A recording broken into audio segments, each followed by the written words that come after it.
우리는 지난주에 성령을 믿사오며 라는 고백 가운데 담긴 믿음의 선포에 대해서 함께 말씀을 나누었습니다. 지난주에 나누었던 말씀 잠깐 정리해 보면 먼저 성령님은 성부 하나님과 성자 예수님과 동일한 본질과 능력과 위엄과 영광을 소유한 완전한 하나님이라고 했죠. 우리는 성령님을 완전한 하나님으로 인정하고 그분께서 받으셔야 되는 합당한 영예와 경배와 존경과 사랑과 영광을 올려드려야 된다는 생각을 우리 속에 늘 품고 있어야 합니다. 그리고 성령님께서 예수님 승천하신 이후에 이 땅 가운데 오셔서 성도 가운데 내주하신다 했잖아요.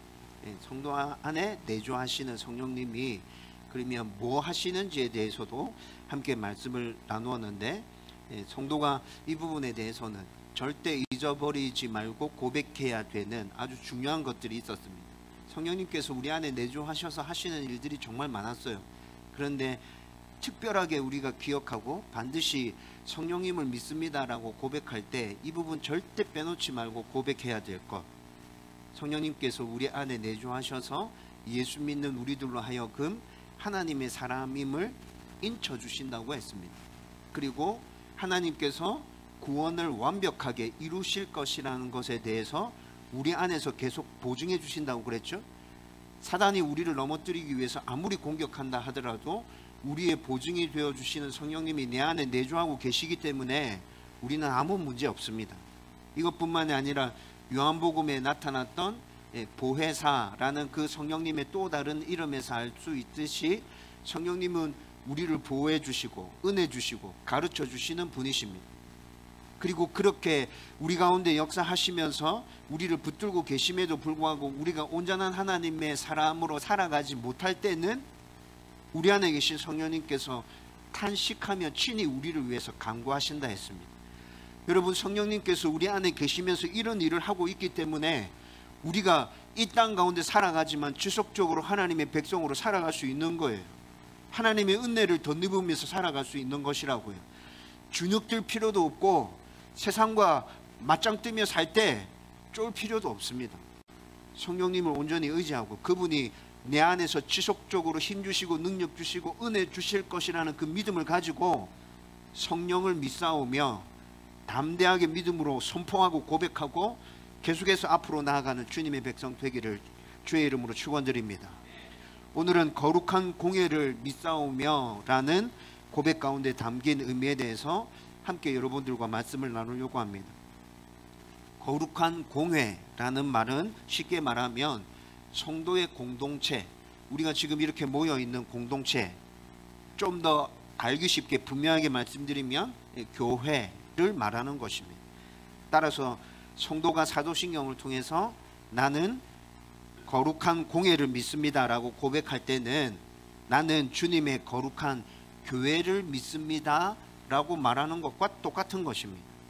여러분, 그런데 우리 교회는 처음부터 하나님 주인이신 교회라는 성경적인 교회론을 바탕으로 해서 이 다운교회가 시작되어졌잖아요.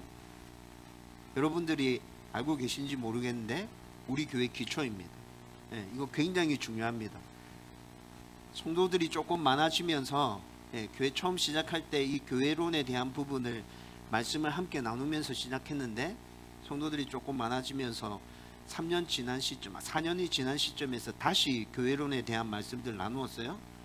여러분, 이것보다도 숫자 더 많아지면 저는 똑같은 설교를 또 할 겁니다. 우리 교회 기초가 거기 있기 때문에 그렇습니다. 여러분, 그 기초를 우리는 분명히 하고 이 다운교회를 시작하고 출발했기 때문에 하나님이 교회의 주인이시다라는 부분에 대해서는 저와 여러분들이 이미 함께 공유하고 있을 것입니다. 여러분, 하나님 주인이신 교회, 우리가 두 번에 거쳐서 나누었던 말씀 잠깐 간단하게 요약해서 정리해서 말씀드리면 교회의 주인은 누구입니까? 하나님입니다.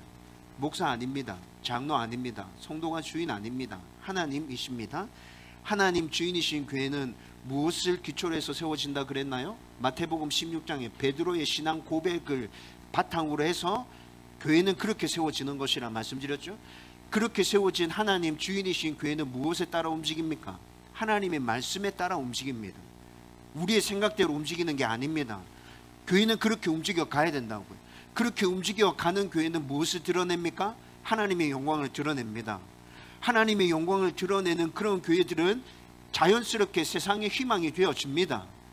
다음 교회가 그런 교회 되었으면 좋겠습니다. 여러분, 그런데 교회론에 대해서 이렇게 두 번에 걸쳐서 우리가 말씀을 나눈 것들은 교회의 정의, 교회는 이런 곳입니다 라는 것에 대한 말씀을 나누었다 생각하시면 됩니다.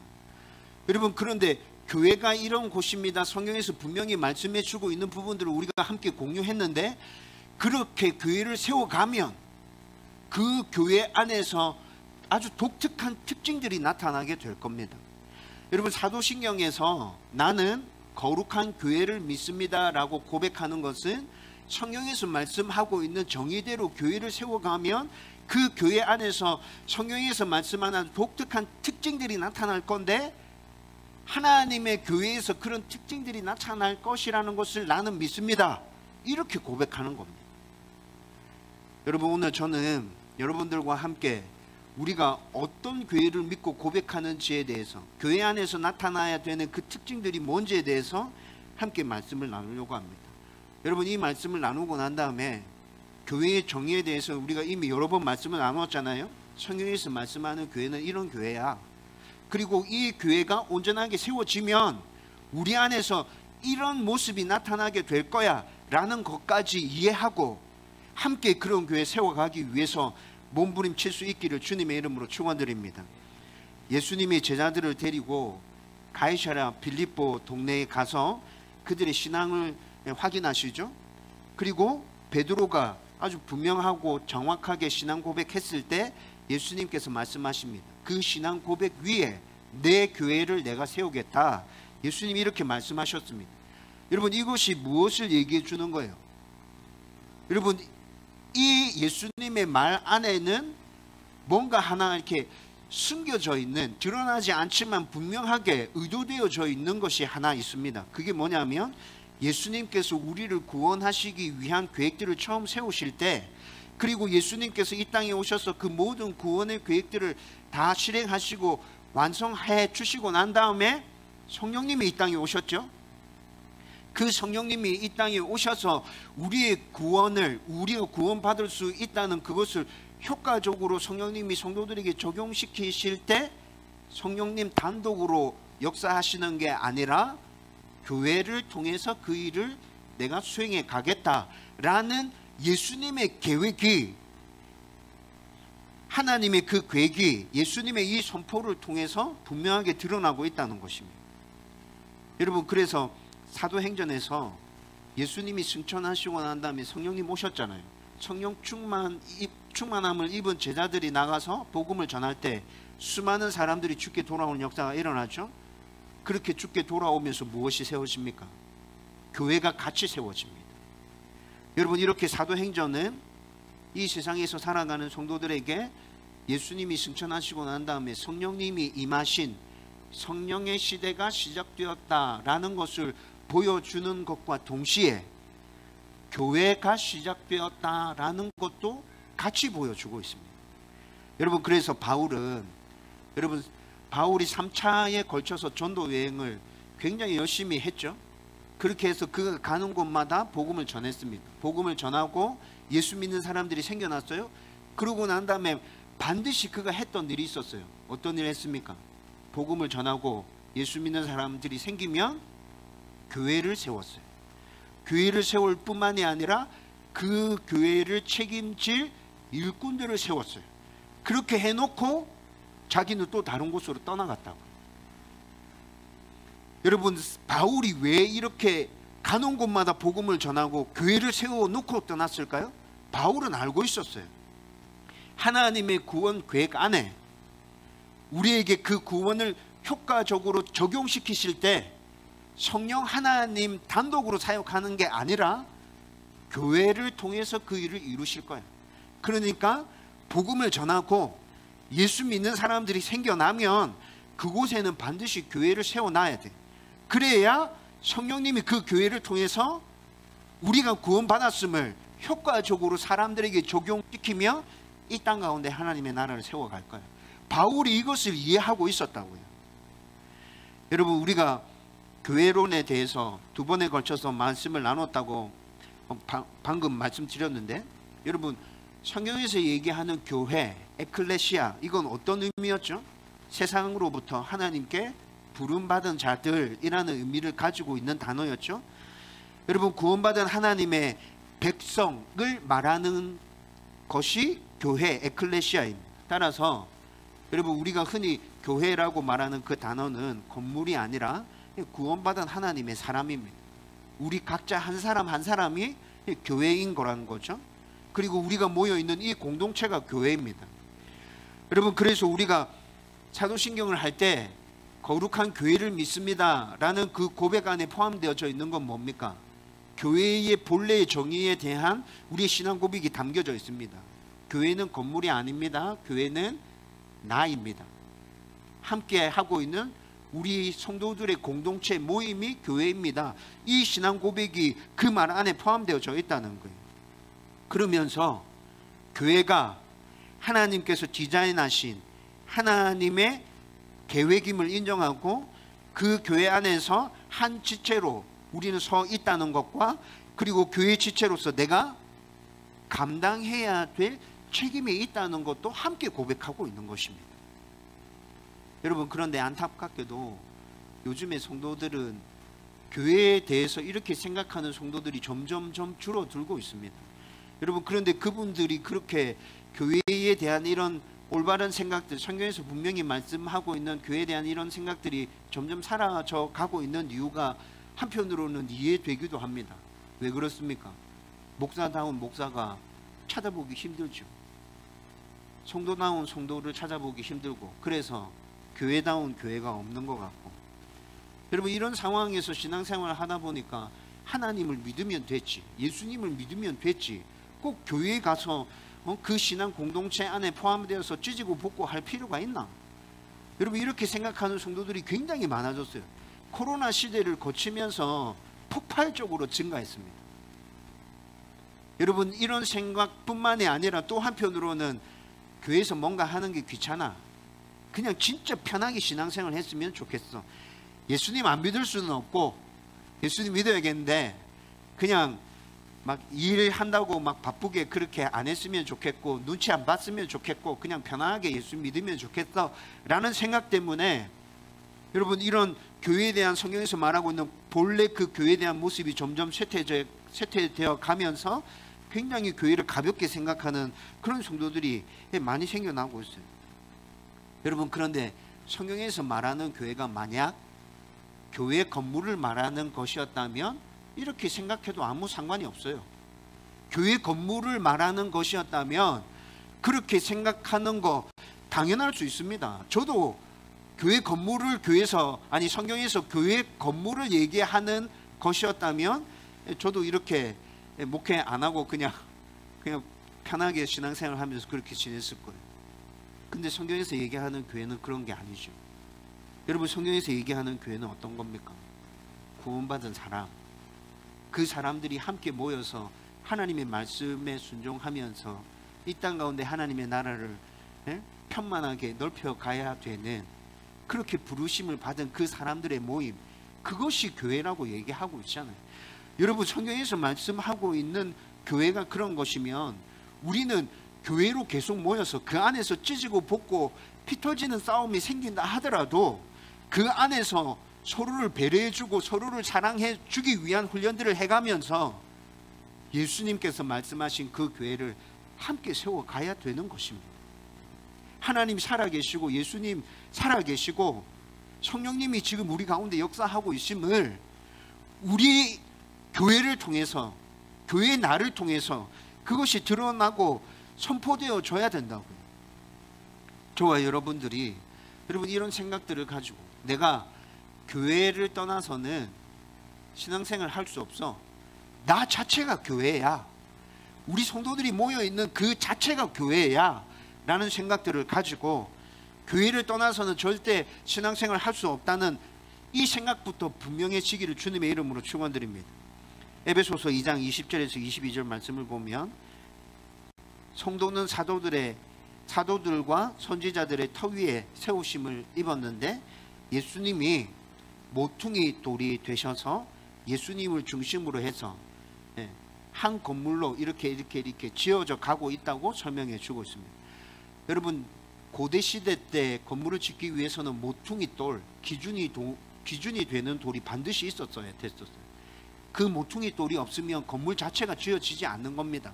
그런데 지금 에베소서 2장 20절에서 22절 말씀, 누가 모퉁이 돌이라고요?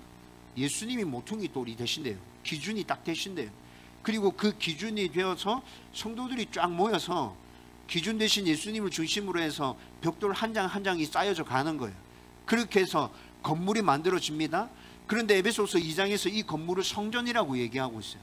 하나님이 거하시는 성전.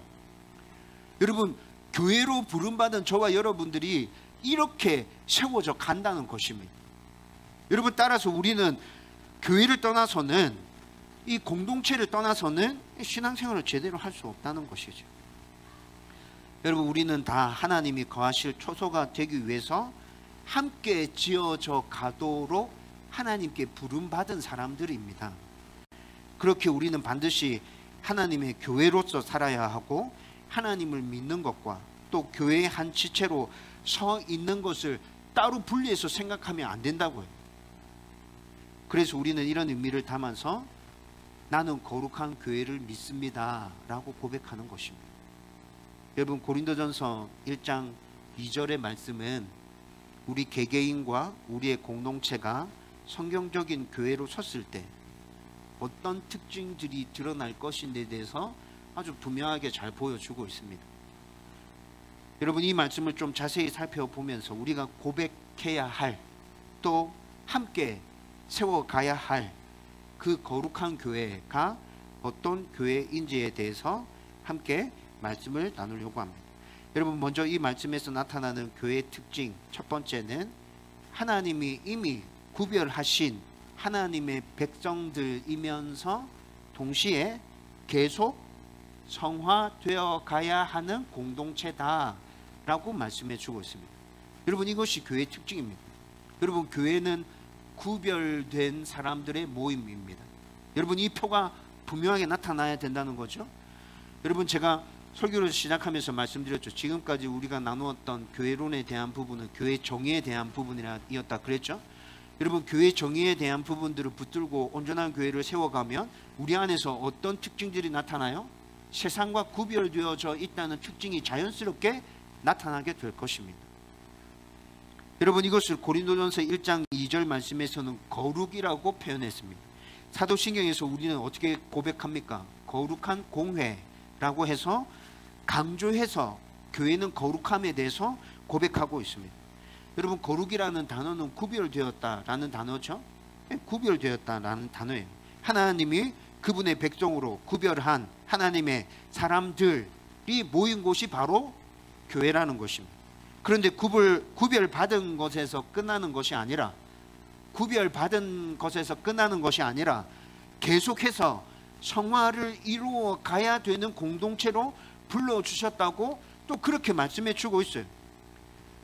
여러분, 오늘 우리가 읽었던 2절 말씀 서두 부분에 보면 이렇게 얘기합니다. 고린도에 있는 하나님의 교회 곧 그리스도 예수 안에서 거룩하여지고 성도라 부르심을 받은 자들에게, 이렇게 얘기하고 있죠.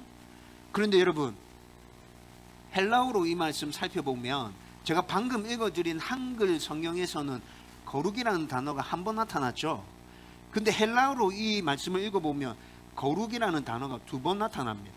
그리고 헬라어로 말씀을 읽었을 때 지금 교회는 구별되어서 거룩한 특징이 나타나야 된다는 이 말이 무슨 말인지 더 빨리 이해됩니다. 잘 들어보십시오. 고린도에 있는 하나님의 교회 곧 그리스도 예수 안에서 거룩하여지고 또한 계속 거룩하라고 부르심을 받은 교회에게 편지하노니, 이렇게 얘기합니다. 여러분, 교회에서 나타나야 되는 특징이 무엇인지 헬라어로 읽어보니까 더 분명하게 나타나죠. 이미 거룩하게 하나님께서 우리를 구별했어요. 그렇게 우리를 불렀어요. 근데 여기서 끝나는 게 아니라 계속해서 어떻게 돼 가야 된다고요? 거룩해져 가야 된다고. 여러분, 이것이 교회에 나타나야 되는 특징이라고요. 하나님의 교회란 예수님 안에서 거룩해진 백성을 뜻하는 것인데, 그들은 동시에 더 거룩한 백성이 되기 위해서 계속 거룩을 추구하는 자, 그 특징이 교회 안에서 반드시 나타나야 된다는 것입니다. 골로새서 1장 12절과 13절 말씀 보면 이것을 이렇게 설명합니다. 하나님이 우리를 하나님의 자녀 삼기 위해서 계획하셨고, 예수님이 이 일을 실행하신 후에 우리를 흑암의 권세에서 건져내어서 예수님의 나라로 옮기셨다, 이렇게 말씀하고 있어요. 흑암의 권세에서 건져내어서 예수님의 나라로 이렇게 옮기셨답니다. 여러분, 이 말은 하나님이 우리를 구원하실 때 단순히 우리의 죄만을 씻어주신 게 아니에요. 건져내셨다, 죄를 씻어주셨다는 말씀이죠. 근데 여기서 끝나는 게 아니라 어떻게 했다고요? 예수님의 나라로 옮기셨다고 얘기하고 있어요. 거기서 끝나는 게 아니라 신분이 완전히 바뀌어졌다는 것을 골로새서 말씀에서 이야기하고 있는 겁니다. 여러분, 이것은 하나님이 우리를 거룩한 자로 구별하여 세우셨다는 의미이고, 이 일은 다른 누군가에 의해서 된 일이 아니라 하나님께서 친히 직접 하신 일이라는 것을 말해주고 있습니다. 그래서 하나님의 은혜로 거룩한 자로 구별된 우리는 이제 그 자리에 머물러 있으면 안 되고 한 걸음 더 나아가서 능동적으로 삶 속에서 하나님 나라로, 예수님의 나라로 옮겨졌다잖아요. 그러니까 삶 속에서 능동적으로 거룩을 이루기 위해서 몸부림치면서 살아가는 자들로 하나님께서 우리를 그렇게 부르셨다고 얘기하고 있어요. 예전에 사단의 종의 신분에서 벗어나서 하나님의 자녀로서의 신분에 걸맞게 거룩을 추구하는 삶을 살아야 한다. 여러분, 지금 골로새서 말씀에서는 이걸 얘기하고 있는 거라고. 여러분, 여기서 우리는 교회와 관련해서 아주 중요한 교훈 하나를 붙들어야 됩니다. 우리의 신앙생활에서, 우리의 교회 생활에서 분명하게 딱 나타나야 되는 거, 분명하게 붙들어야 되는 거. 여러분, 그게 뭘까요? 그 교훈은 바로 우리가 구원받은 후에도 왜 이 땅에서 살아야 하고, 또 교회는 왜 이 땅에서 존재하는가 라는 문제와 관련이 되어져 있습니다. 여러분, 우리가 구원받은 후에도 죄악이 들끓는 힘들고 어려운 이 세상 가운데서 왜 계속 살아야 하죠? 여러분, 이 세상에 살아야 하는 교회가 세워져 있는 그 이유가 뭐냐면, 여러분, 그렇게 이 세상에 살면서도 우리는 하나님 나라의 백성임을 기억하고 영원한 본향 천국에서의 삶을 연습하고 준비하기 위함입니다. 여러분, 이 세상에서 하나님의 말씀에 순종하며 살기 위해서 몸부림치면서 거룩을 추구하고, 그러면서 그 나라의 언어와 그 나라의 생각과 그 나라의 가치관이 자연스럽게 우리 몸에 배어서 스며들어야 돼요. 또 죄악으로 가득했던 우리 삶의 영역들, 여러분, 하나님 나라에 대해서 제가 설명해 드릴 때 우리 삶의 영역 가운데도 하나님의 나라가 임한 곳이 있고 임하지 않은 곳이 있다 그랬잖아요. 죄악으로 가득했던 우리 삶의 영역들과, 그리고 이 세상 가운데 아직 하나님의 다스림과 통치를 받지 않는 영역들이 너무 많잖아요. 여러분, 그런 영역들에 대해서 거룩을 추구하면서 살아갈 때 하나님의 나라가 임하게 된다는 것입니다. 여러분, 이런 부분에 있어서 우리는 준비하고 연습하는 것이라고요. 만약에 하나님이 우리를 구원하는 것까지만 목적을 두셨다면, 여러분, 예수님께서 구속과 관련된 모든 사역들을 다 이루시고 난 다음에 우리를 이 땅에 계속 살게 하셨을까요? 구원과 관련해서 거기까지만 계획하셨다면 하나님 그렇게 하지 않으셨을 거예요. 예수님이 구원과 관련된 모든 사역을 다 이루셨을 때 천국에 다 데려가셨겠죠. 근데 하나님의 계획은 거기서 끝나지 않고 어디까지 이어집니까?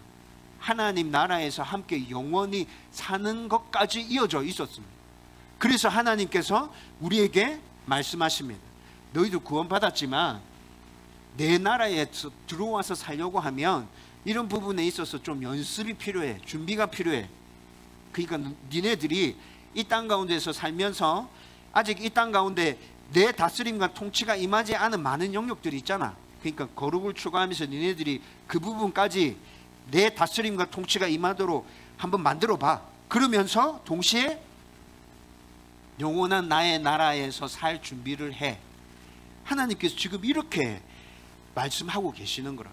그래서 이 땅 가운데 우리를 계속 살게 하시면서 교회도 같이 세워서 그 일들을 함께 해 가도록 만들어 주신 것이죠. 여러분, 따라서 우리는 교회를 편하게 다닐 생각을 하면 안 됩니다. 여러분, 이거 굉장히 중요합니다. 교회를 편하게 다닐 생각을 하면 안 됩니다. 만약 여러분 중에 편한 신앙생활에 대해서 생각하고 있다면 그 생각은 잘못된 것입니다. 우리는 이 땅에서의 삶과 교회의 신앙생활을 통해서 거룩을 추구해 가기 위해서 몸부림쳐야 합니다. 하나님 나라를 확장해 가기 위해서, 천국에서의 삶을 준비하기 위해서 발버둥 쳐야 한다고요. 그것이 우리의 신앙생활이라고요. 여러분, 이 말은 우리는, 교회는 세상과 달라지기 위한 이 준비를 편하게 적당하게 하면 되는 것이 아니라 굉장히 치열하고 치밀하고 열정적으로 해가야 된다는 말이에요. 여러분, 이 말을 오해해서 받아들이지 마세요. 목사님 또 교회 와서 일 많이 해라고 얘기하고 있구나. 어떤 모임이든지 빠지지 말고 모든 모임에 다 와라고 지금 목사님 얘기하고 있구나. 아니요, 제가 지금 여러분들에게 하는 얘기는 그런 얘기가 아닙니다. 여러분, 그런 게 아니에요. 그거는 나중 문제예요. 여러분, 여러분들이 치열하게 신앙생활을 해야 된다는 의미가 어떤 것입니까? 하나님과 나와 온전하게 동행하기 위해서 말씀과 기도를 붙들고 최선을 다해서 몸부림치는 삶을 살아야 한다는 뜻입니다. 대충 교회만 왔다 갔다 하면 나의 신앙이 유지되는 게 아니에요. 대충 교회만 왔다 갔다 한다고 해서 그 나라에서 살아야 되는 영원한 삶이 자연스럽게 준비되어지는 것이 아니라고요. 하나님의 마음이 어떤 것인지, 하나님께서 나에게 말씀하신 이 말씀을 내가 어떻게 이 땅 가운데서 이루어야 되는지 치열하게 고민하고 몸부림쳐서 살아내야 돼요. 그러면서 우리는 영원한 나라에서 살아갈 준비를 이 땅에서 자연스럽게 하고 있는 것이에요. 여러분, 우리는 그 준비를 하기 위해서 함께 모여서 지금 예배 드리고 있는 것입니다. 우리는 그 준비를 하기 위해서 함께 교제를 나누는 것입니다. 우리는 그 준비를 하기 위해서 힘들고 어렵지만 훈련 받는 것이고, 우리는 그 준비를 하기 위해서 서로 배려하고 서로 사랑하는 것입니다. 여러분, 이런 부분에 있어서 여러분 치열해져야 됩니다. 몸부림쳐야 됩니다. 대충 편하게 생각하고 신앙생활 하면 안 된다고요. 저와 여러분들은 이런 부분들을 담아서 거룩한 교회를 믿습니다 라고 고백하는 것입니다. 저와 여러분들이 분명하게 교회에 대해서 신앙을 고백하고 선포할 수 있기를 주님의 이름으로 축원드립니다. 두 번째, 이 말씀에 나타나는 교회의 특징, 하나이며 보편적인 교회입니다. 여러분, 첫 번째 교회 특징이 뭐라 그랬어요? 거룩이라 그랬죠? 네. 성경에서 얘기하고 있는 교회대로 하나님 주인이신 그런 곳을 세워가면 우리 가운데서 거룩의 모습이 드러난다 했습니다. 두 번째는 그런 교회를 세워가면 하나의 교회의 모습이 드러날 거예요. 보편적인 교회의 모습이 드러나게 될 거예요. 여러분, 이게 무슨 말이에요? 오늘 본문 2절 뒷부분의 말씀을 보면 또 각 처에서 우리의 주 곧 그들과 우리의 주 되신 예수 그리스도의 이름을 부르는 모든 자들에게 라고 말씀하고 있습니다. 여러분, 이 말씀을 잘 살펴보면 고린도에 있는 교회뿐만이 아니라 각 지역에서 예수를 주로 부르는 모든 사람들을 교회로 칭하고 있다는 것을 알 수 있습니다. 여러분, 따라서 이 의미대로라면 시대와 인종을 초월해서 세계 만방에서 예수님을 주로 인정하는 모든 사람을 교회라고 인정하면서 하나의 교회에 대해서 지금 말하고 있는 거예요. 하나의 교회에 대해서. 여러분, 2절 말씀에서 우리의 주 되신 예수 그리스도라고 분명하게 언급하고 있죠. 우리의 주 되신 예수 그리스도. 여러분, 이 세상 모든 교회의 주인이 예수님이심에 대해서 이 부분에서 아주 분명하게 선포하고 있죠. 이것을 우리도 이미 살펴본 바입니다. 교회의 주인은 하나님입니다. 여러분, 이것에 대해서 우리 이미 두 번이나 살펴봤잖아요. 마태복음 16장에서 베드로가 아주 분명하게 신앙 고백했을 때 예수님께서 그 신앙 고백 위에 내가 내 교회를 친히 세우겠다 말씀하셨잖아요.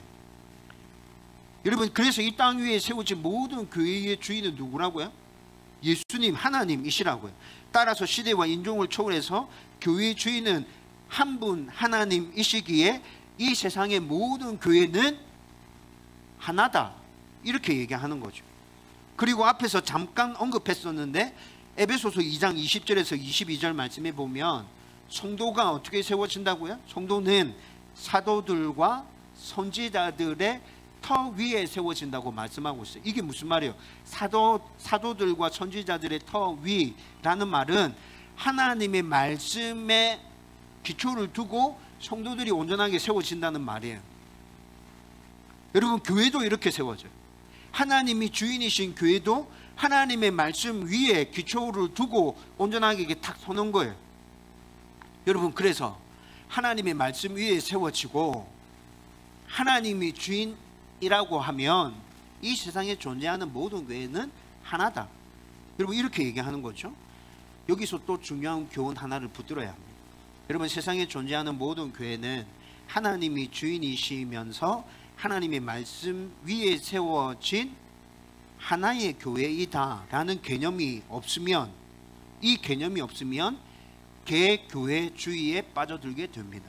여러분, 개교회주의가 뭐냐면 우리 교회만 온전한 교회야, 다른 교회는 다 필요 없어.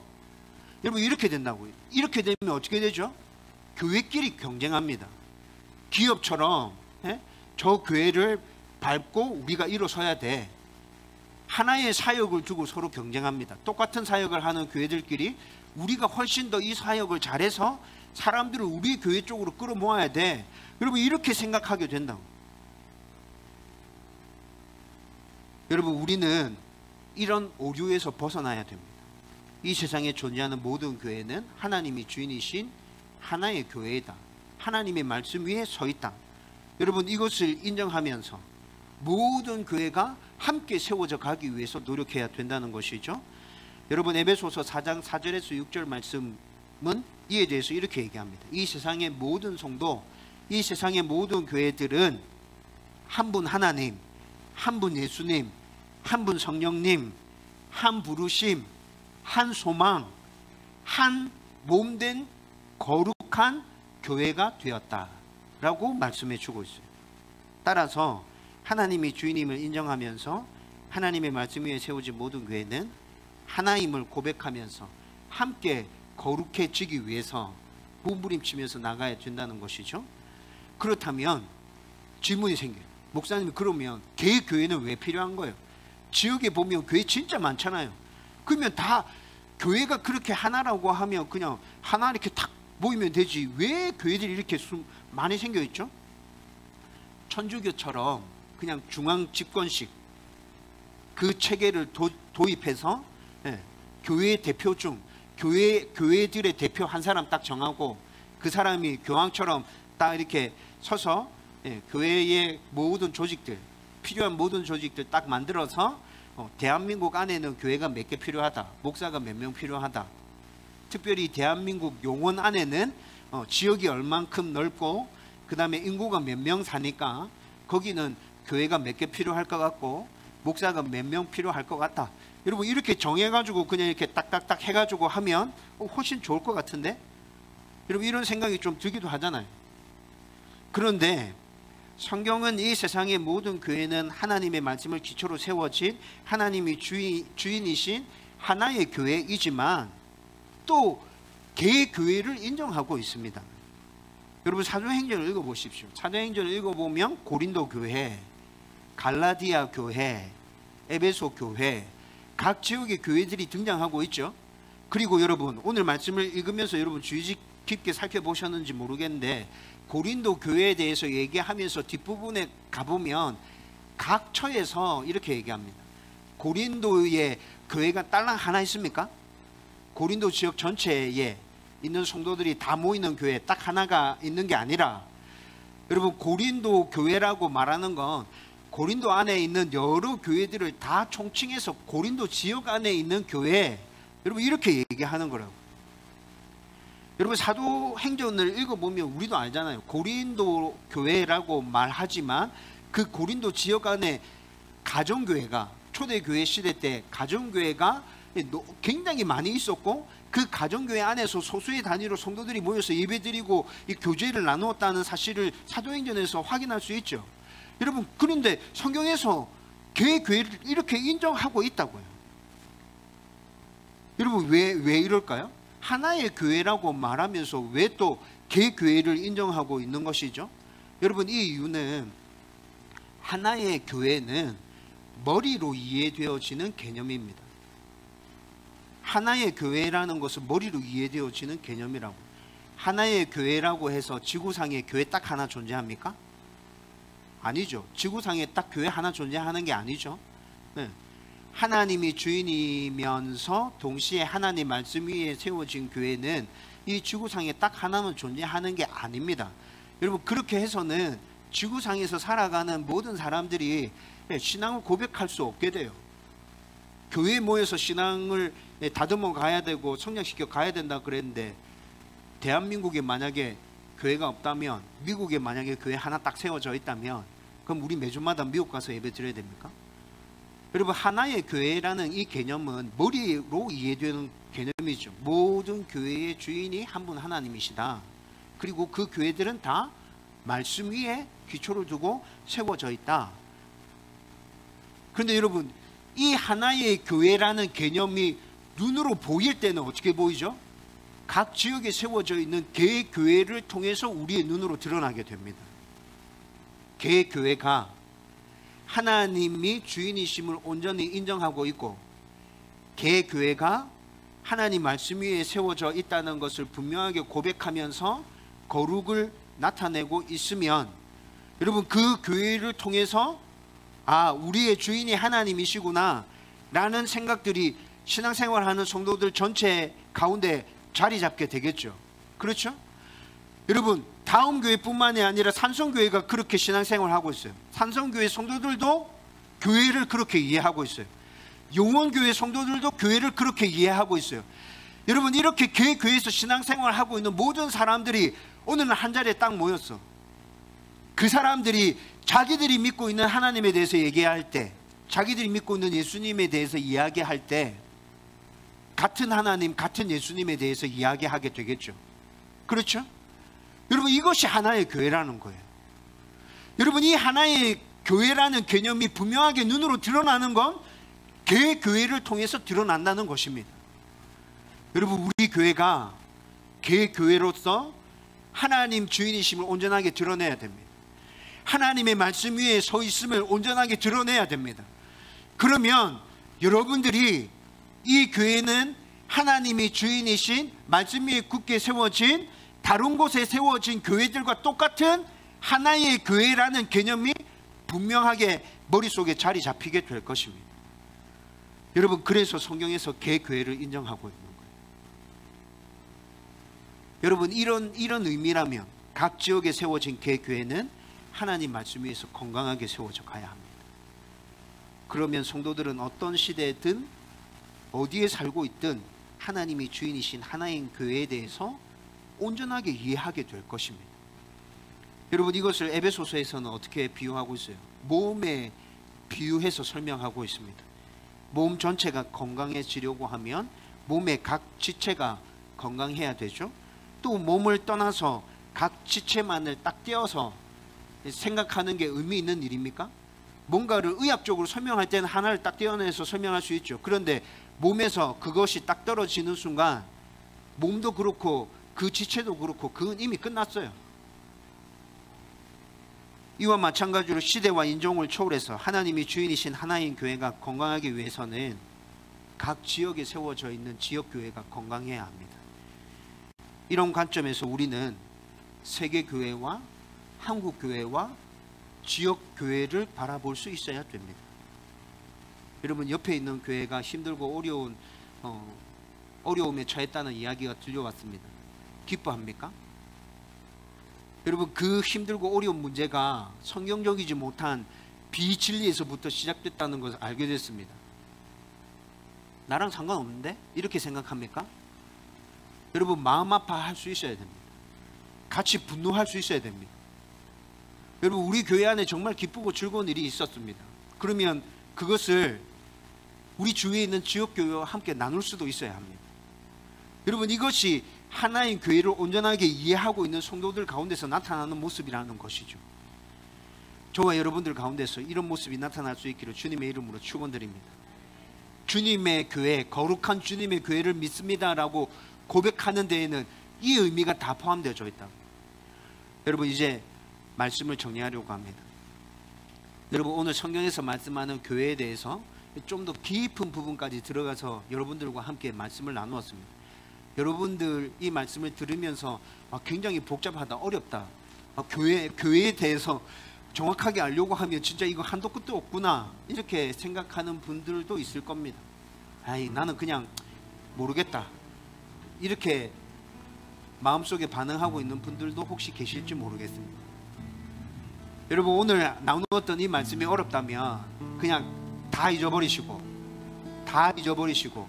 지금까지 제가 늘 강조해 왔던 이 부분만 확실하게 붙들고 계십시오. 교회의 주인은 하나님이십니다. 교회는 하나님에 대한 분명한 신앙 고백 위에 세워집니다. 그 교회는 하나님의 말씀에 따라 움직여야 합니다. 여러분, 오늘 나누었던 말씀 다 잊어버린다 하더라도 지금 말씀드린 이것은 붙드세요. 확실하게 붙으십시오. 다음 교회는 그렇게 세워가야 된다. 목사님과 나와 마음을 하나로 맞추어서 몸부림치면서 우리 교회 그렇게 세워가야 된다. 여러분, 이 부분에 대해서 작정하십시오. 그러면 오늘 나누었던 말씀 다 잊어버려도 상관없습니다. 괜찮습니다. 하나님 주인이신 온전한 교회 우리는 함께 세워갈 수 있습니다. 저와 여러분들이 그런 교회 세워서 하나님 앞에 온전한 영광 올려드릴 수 있기를 주님의 이름으로 축원드립니다.